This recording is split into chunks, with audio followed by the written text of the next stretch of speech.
Solo stands are a plague that infect fandoms like a deadly disease, really rots them from the inside out, and I fear that latest casualty is Katseye. Hopefully, it's not fatal.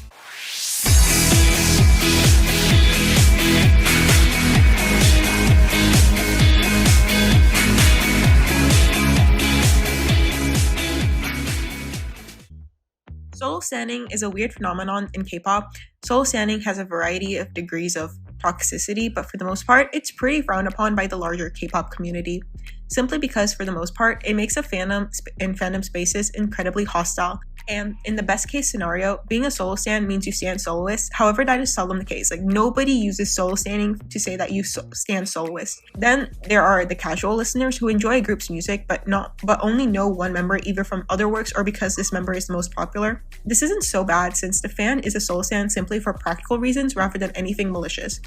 Where it gets a bit toxic is when a fan knows the group well, yet chooses to only support one member. And the worst case scenario is where fans wishes for the downfall of the group so the idol they solo stan can go solo.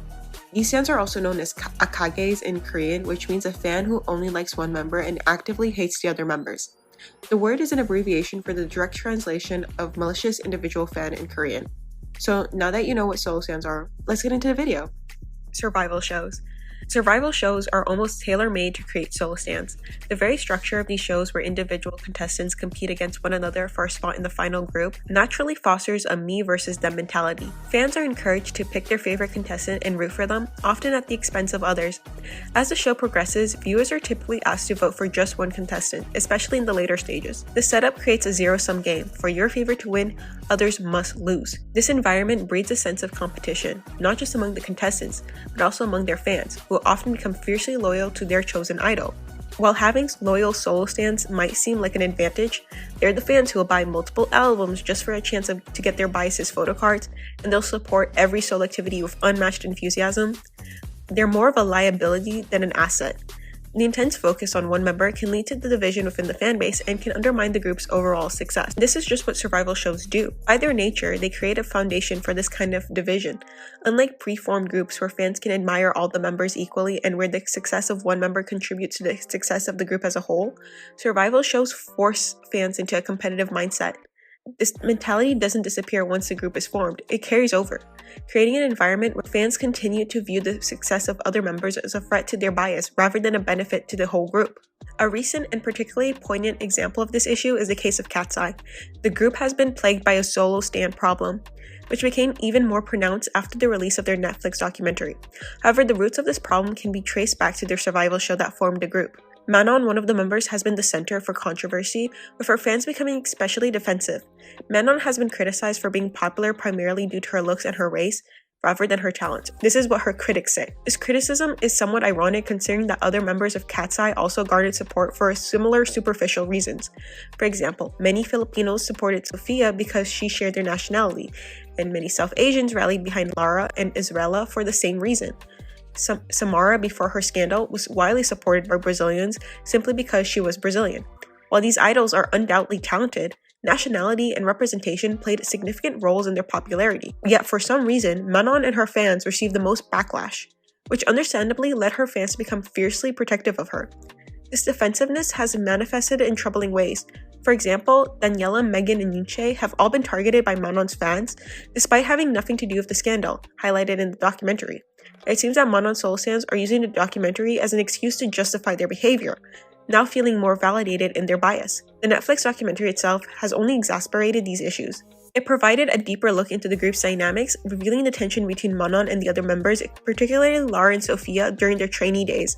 On one hand, you can emphasize with Manon's perspective, she was hesitant to fully commit to something she didn't initially sign up for and joined later than the others, already putting her in a disadvantage.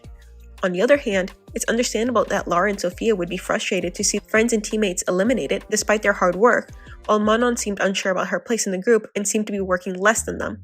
Unfortunately, the documentary has made engaging with Katseye content increasingly unpleasant. Fans are now openly rooting for the downfall of certain members, which inevitably threatens the group's success as a whole. This kind of divisiveness not only puts off potential new fans, but also deepens the rift within the existing fandom. Lara and Sophia's fans, in response to the attacks on their idols, may become more aggressive in defending them, potentially leading to more hate directed at Manon. This cycle of hostility only serves to weaken the group's unity and just jeopardize their future. The most tragic aspect of this situation is that Katseye was on an upward trajectory before the documentary aired. The release of Touch garnered significant public attention and love. They were beginning to solidify their place in the industry. However, the documentary has rehashed old drama and made the group look messy again, undoing much of the goodwill they had earned. Idol and Friends. The dreaded ex-idol and friends label is a phenomenon that seems to reappear with each new generation in K-pop. It's one that can be particularly damaging to a group's dynamic and longevity. This label emerges and revolves around the imbalance of popularity within a group. This scenario occurs when one idol within a group becomes exceptionally more popular than the other members. It's common for certain members to stand out, but in these cases, the disparity in popularity is so pronounced that the most popular member's fame far eclipses that of the entire group. In extreme cases, people might recognize the idol before they even know the group they belong to, or they might not even realize the idol is part of a group at all. This can happen for various reasons, such as idol's extraordinary talents, charismatic personality, or exceptional visuals. A well-known example of this issue is Miss A, which was often referred to as Suzy and Friends. Suzy, known for her stunning visuals and acting roles in multiple popular dramas, quickly became a household name, even overshadowing Miss A's achievements as a group. JYP Entertainment, aware of Suzy's immense popularity, chose to capitalize on it rather than make efforts to boost the other members' visibility through solo activities or opportunities. This decision not only highlighted the disparity within the group, but also deepened it. One infamous example is a line from Miss A's song Goodbye Baby, which many fans interpreted as rubbing salt in the wound, emphasizing the gap between Suzy and the rest of the group.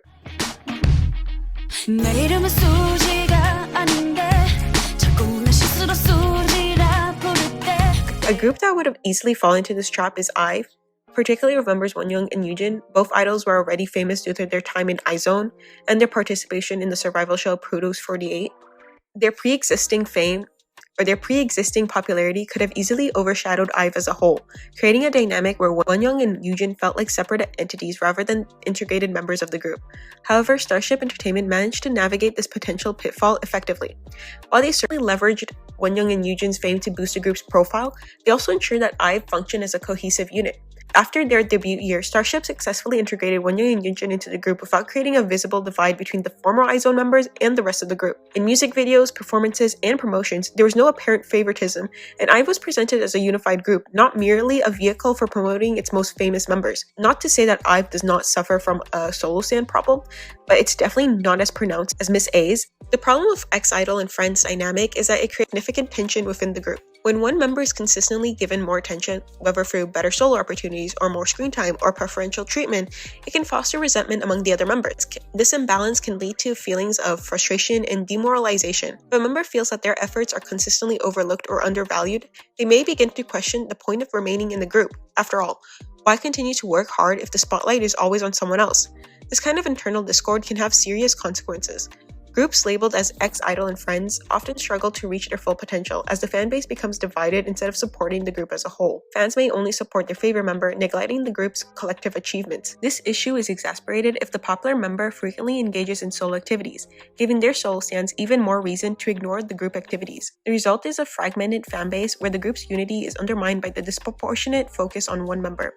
Historically, groups with this dynamic often don't last long or achieve the same level of success as those where all members are given equal opportunities to shine. The lack of fan support for the group as a whole, combined with internal tensions, can lead to an early disbandment or a decline in the group's overall popularity. The concept of favoritism in K-pop refers to the perception that a particular idol within a group receives preferential treatment from their company over the other members. This belief can arise for various reasons.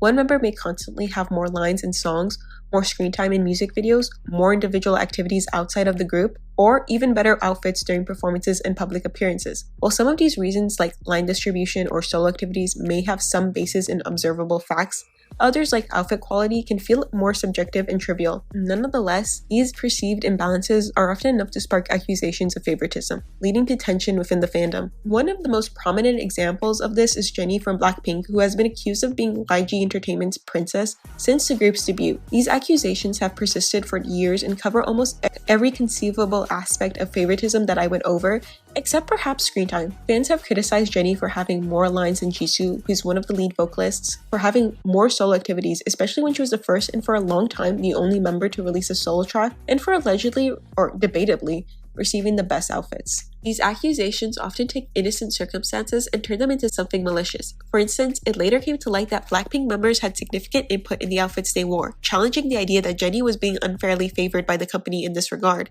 Additionally, as the other members of Blackpink eventually released their own solo projects, the narrative of Jennie being excessively favored began to lose its grip, and the accusations slowly started to fade. However, the impact of these favoritism allegations on the fanbase was profound. The accusations against Jennie sparked intense debates among fans, particularly those who were more biased towards the other members.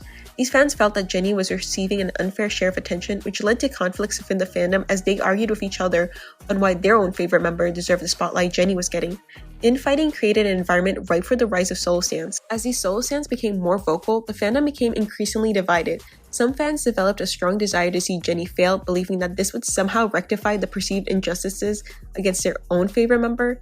This sense of twisted justice fueled more hostility within the fandom, turning what should have been a supportive community into a battleground of competing loyalties. I wish I could say I don't relate, but I can kind of relate to this personally, as I fell into this trap myself when I was younger. I became convinced that my bias was being mistreated, and I spent a lot of time and energy defending her, only to later realize she was far from being treated unfairly.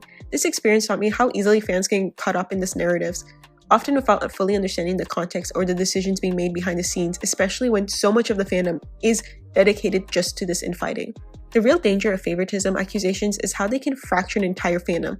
Instead of uniting fans in the support of the group as a whole, these accusations create divisions, pitting fans against each other and against individual members.